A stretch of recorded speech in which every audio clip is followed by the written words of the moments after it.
North-East All Progressives Congress Party holds meeting to strengthen existence in the zone. President Buhari receives more commendation for the construction of the new second Niger bridge. And update on Nigeria's status on COVID-19. This and more on Panorama. I'm Ian Ray John. Thanks for joining us.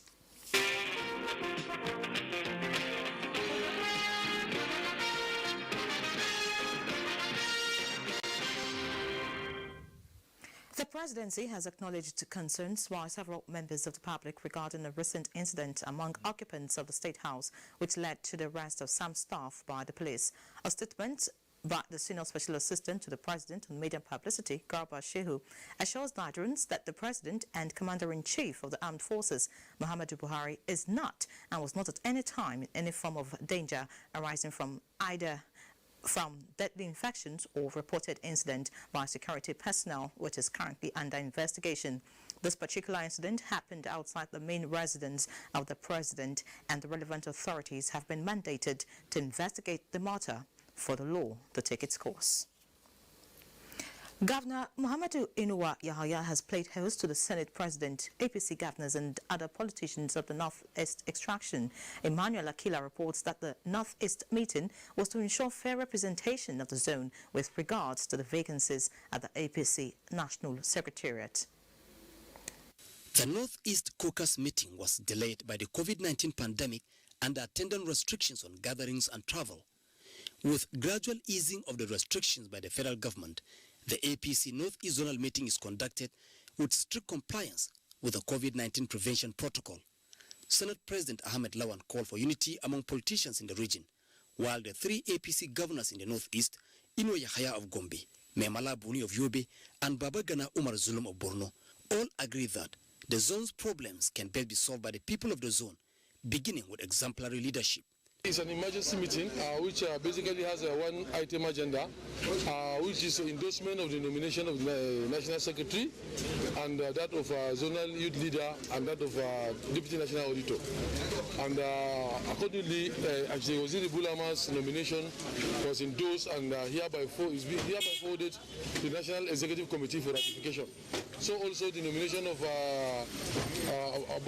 Abubakar Musa for Zonal Youth Leader and that of Shetima for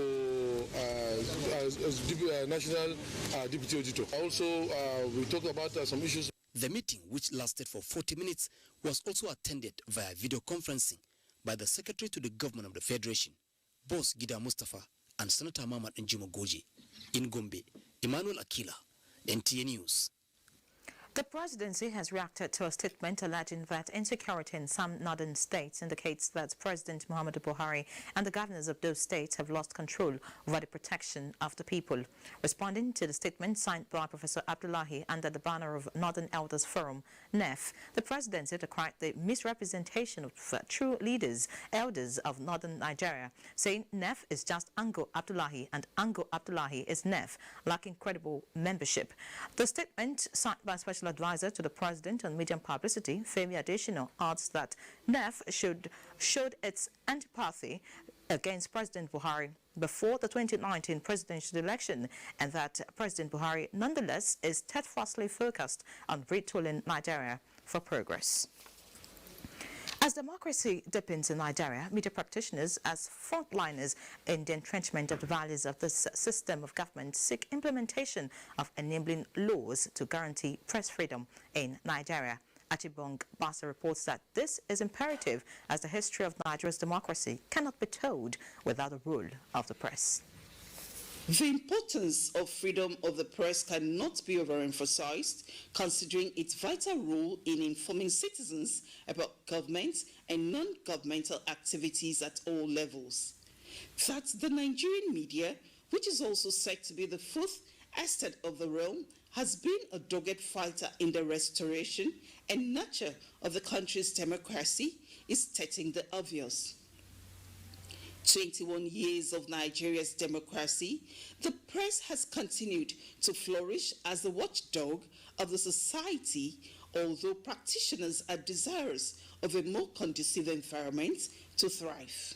If government can pick out the insurance of journalists as a priority, for example, and they make it mandatory, whether public or private establishments, that as a practicing journalist or a media practitioner, get your staff insured.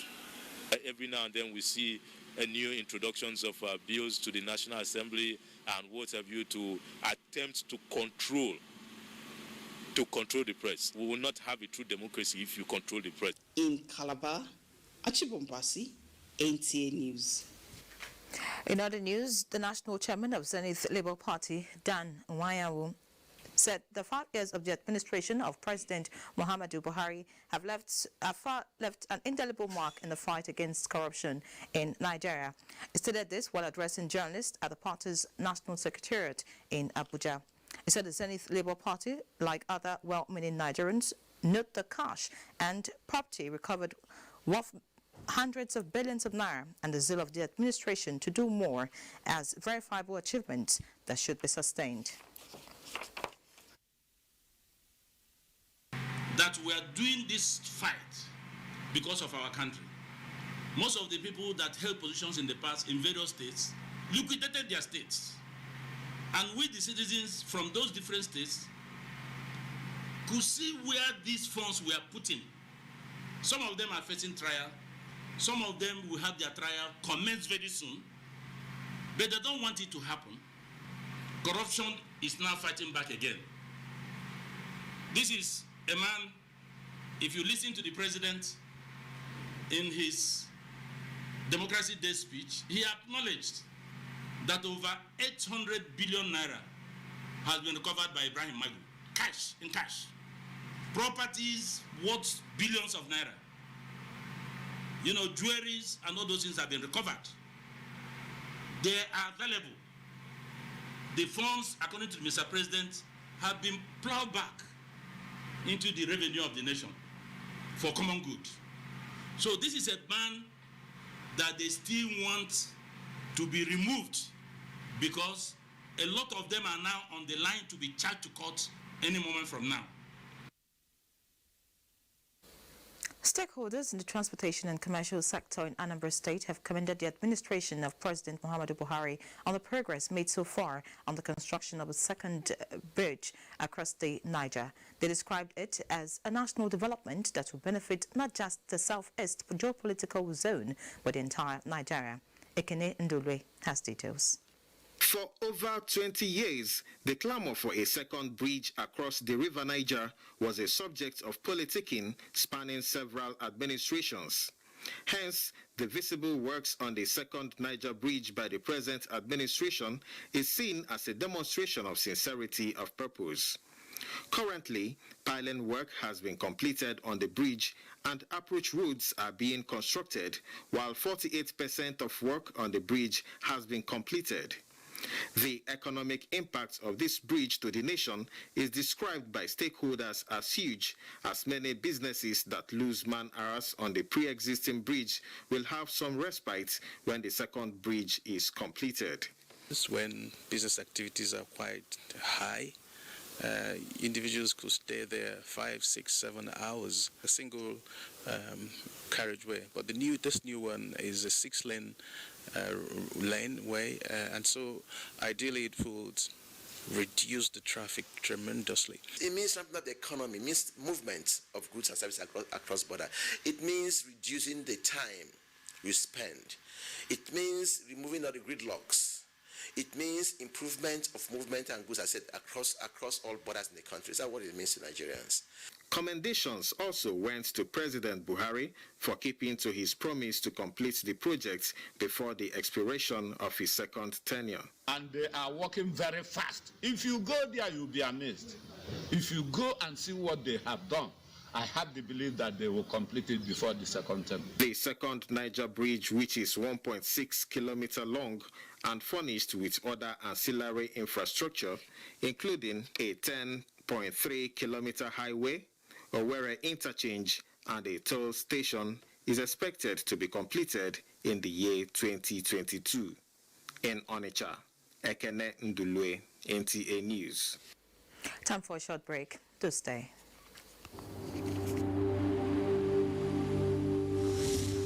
For now, the best and most efficient way to avoid getting infected is through regular hygienic and sanitary practices, as well as social distancing.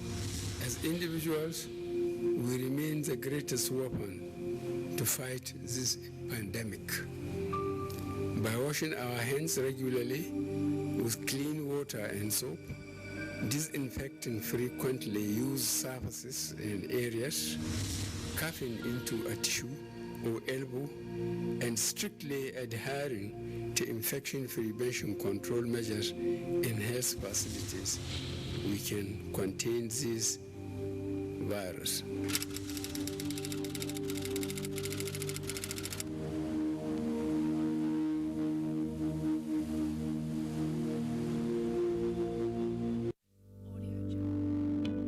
Coronavirus is real. Steps to avoid this pandemic. Wash your hands regularly or sanitize your hands. Keep social and physical distancing. Avoid crowded places. Stay at home unless absolutely necessary.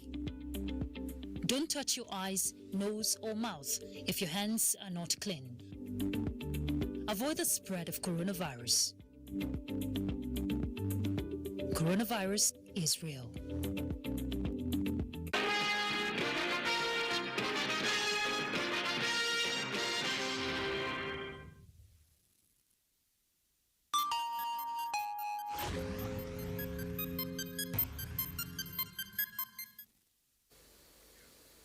The National Center for Disease Control has reported 403 new COVID-19 cases in Nigeria, bringing the total of confirmed cases to 16,085. The breakdown of the new cases show that Gombe has 73, Lagos 68, Kano 46, Edo 36, FCT 35, Nasarawa 31, Kaduna 17, Oyo 16, Abia 15, Delta and Borno 13 each, Niger and Rivers 7 each, Enugu and Ogun 6 each, Kebbi 3, Ondo, Anambra and Imo 1 case each.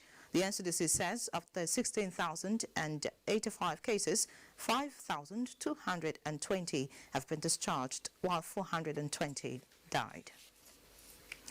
Akwa Ibom State government has approved the establishment of Gender-Based Violence Referral Center to the 3 senatorial districts of the state. This was part of the resolutions during the State Executive Council meeting. Susan Asuko reports.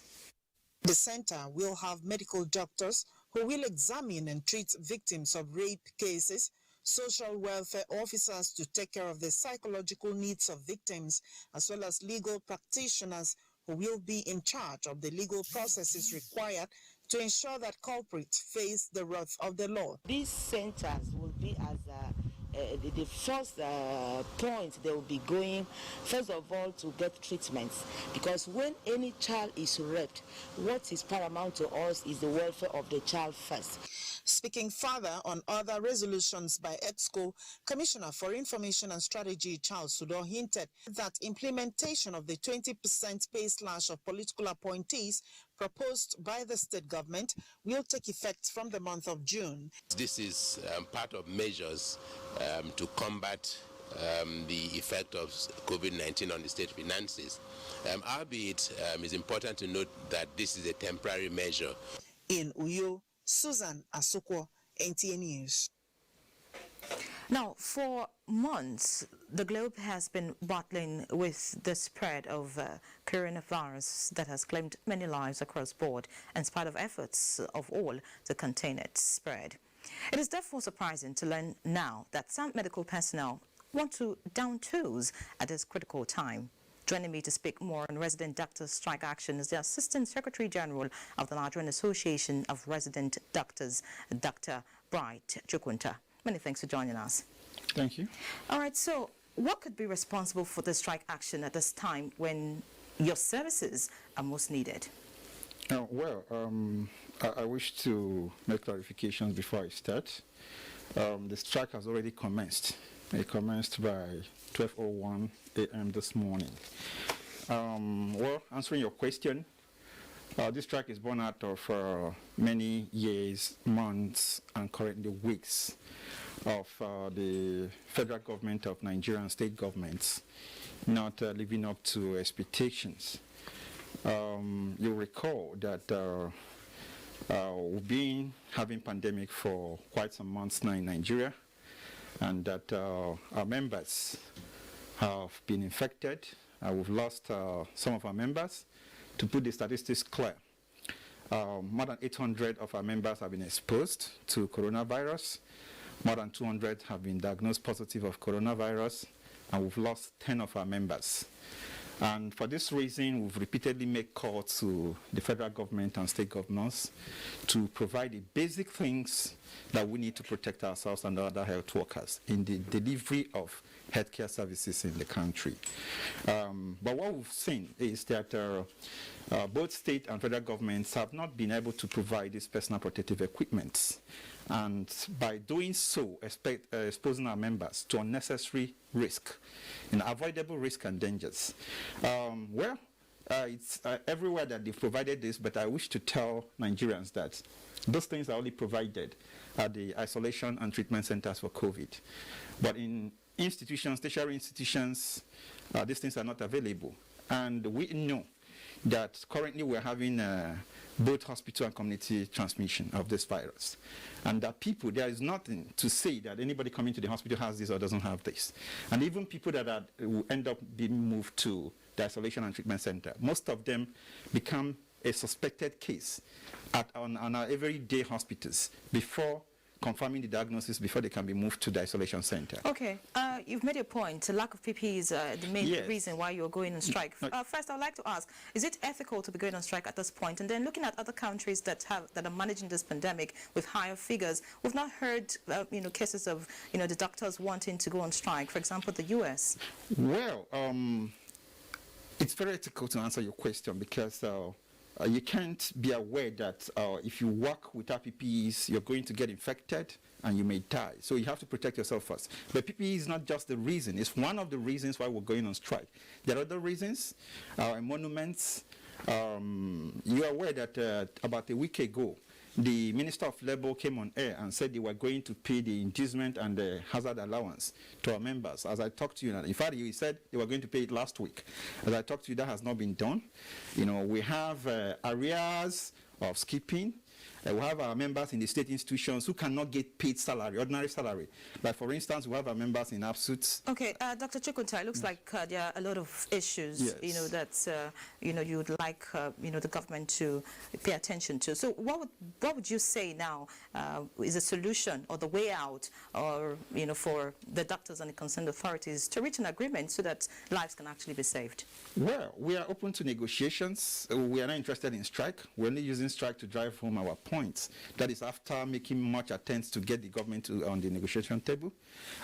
We should also state that this strike excludes our members that work in isolation centers and treatment centers as a mark of goodwill to Nigerians and the leadership of the National Assembly that are currently making an intervention to get the executive arm of the government to sort out some of those things. So I must tell you, if the government is able to respond to our demands, you'll go back to work. We'll go back to work immediately. All right, thank you so much, Dr. Chukwunta. All right, in other news now, the President, Christian Association of Nigeria, CAN, has His Eminence, Reverend Samson Ayokunle, has congratulated the new President of the Court of Appeal, Justice Monica Dogbam Mesam. A statement brought his Special Assistant on Media Communications, Pastor Adebayo Oladeji. The CAN president commended President Muhammadu Buhari for resisting the pressure reportedly mounted on him by some forces not to send her name to the Senate for confirmation. Reverend Ayokunle noted that the confirmation of Justice Dogbam Mesam as the president of the Court of Appeal shows that President Buhari is being sensitive to the aspiration and yearnings of the populace to have a nation where everyone has a sense of belonging, irrespective of his religious, political, and ethnic affiliations. In a bid to diversify Nigeria's oil-dominated economy, President Muhammadu Buhari introduced the agricultural transformation agenda, which has been significant, especially with recent trends in the global economy. Keen into this policy, Cross River State embarked on several agro-industrial projects and the flag of, as well as subsequent transplant of 10 million improved cocoa seedlings for rehabilitation in government-owned cocoa estates. A test. Paul Ebol reports. Government-owned cocoa estates in Cross River State were established several years ago, and most of the trees are aged with lesser production of fruits. This trend, no doubt, is the major reason behind transplanting the new improved seedlings, as the yields will also serve for exports and feed the state's ultra-modern cocoa processing factory at Akan with raw materials. The state government and the traditional rulers of Etung, where the cocoa nursery is located, are of the view that the initiative will not only reposition cocoa as one of the state's major export earners, but also reduce poverty and create jobs for many youths. Our goal is to become a major exporter of cocoa, also to ensure that our people are empowered financially. Our vision in Cross River State is to ensure that we hit 500,000 metric tons of cocoa. We are looking at becoming the world leading producer. By the time we rehabilitate our estate, believe me, the Etung people will be the richest people in Cross River State.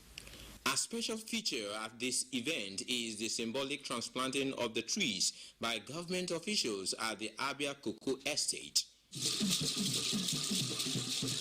The Cross River State has promised to sustain its investment to enthrone the state as a preferred world cocoa destination.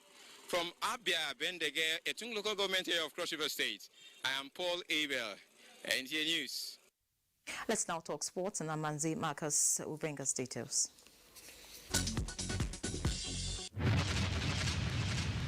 Following the choice of October 22 to November 4 as tentative date for the 20th National Sports Festival in Benin City, Edo State, some athletes in Uyo, the Akwa Ibom State capital, have intensified training ahead of the competition. Correspondent John Paul Alumina reports that stakeholders received news of the new date with hope.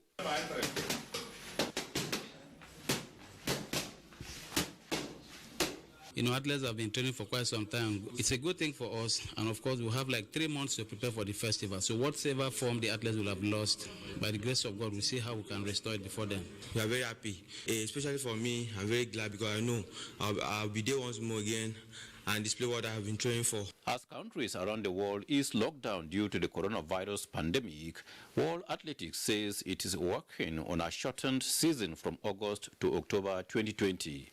President of the athletics ruling body, Sebastian Coe, disclosed that a number of elite Diamond League meetings will also hold within the 90 days. The body issued a 22-page guideline based on scientific and medical knowledge of the virus responsible for COVID-19. Meanwhile, colleagues of the late technical director of the Nigeria Football Federation, Shuaibu Amadu, on June 11 gathered in Auchi, Edo State, to remember the late Super Eagles coach who died on June 11, 2016. Amadu believed in development of human beings. That's why when he came into Edo State to say he wanted to establish a youth development program, all of us embraced it. Wonderful man. Easy to deal with, very strict, very positive-minded human being, and a tough guy as well. They decried the coronavirus crisis that has disrupted normal life and promised to organize a national football competition in memory of the late Shuaibu Amadu during the 5th anniversary of his demise in 2021. The sports update, Manzi Marcus, NTA News.